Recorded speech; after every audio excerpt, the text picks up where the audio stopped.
Hey everyone, we're back here at Late Apex and finally we have an update on our project Porsche 944.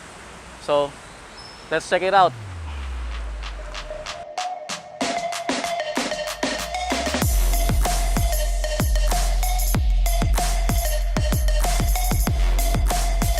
So welcome back.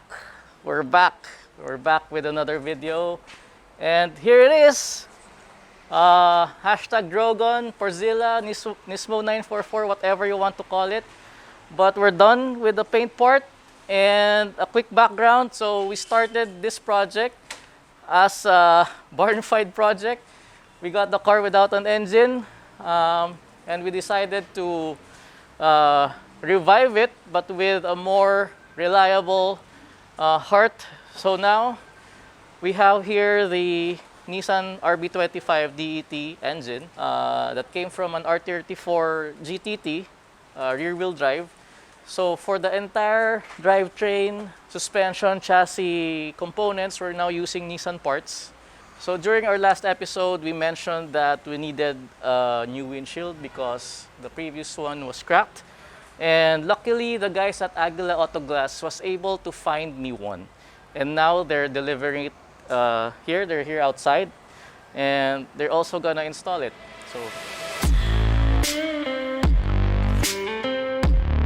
our 944 windshield is finally here. And I'd like to say thank you to the guys at Aguila Auto Glass for finding me a windshield. You know, it's kind of hard. Well, it's actually very hard to find a windshield nowadays, especially for an old car. So, good job to the team at Aguila Auto Glass for finding me one. And they also delivered, so they can also install anywhere. That's very convenient. So if you need glass, call 863 Glass or visit their website at aguilaautoglass.com. Check out the brand new windshield. So it's good to note that this windshield is laminated. So I'm sure you know about tempered or whatever kinds of glass that's out there. So this specific windshield is laminated, which is meant to be safer than tempered glass. So if you're looking for a windshield, make sure it's laminated. Nice. So we're gonna watch them install the windshield. It takes approximately, actually less than an hour to install. So it's very fast. So let's check it out.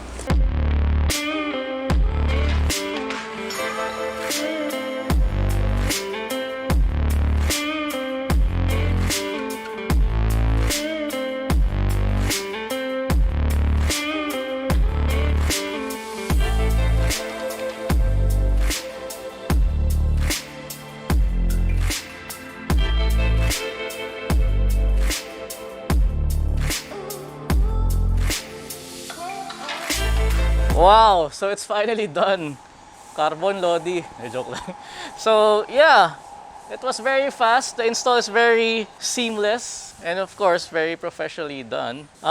It's good to note that you can already use the car after installation. So it's very convenient. So if you want to go to an Aguila Auto Glass branch, if you have a broken windshield, after installation you can already drive it.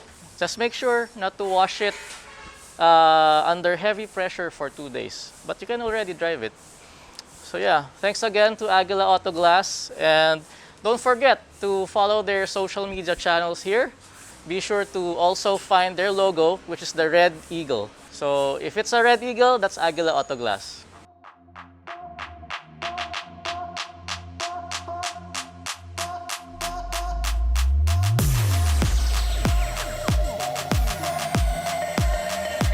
That's all for today. Don't forget to like and subscribe here in the channel, and we'll be tackling some more steps before we finally finish the car, so hopefully soon. So thank you and see you.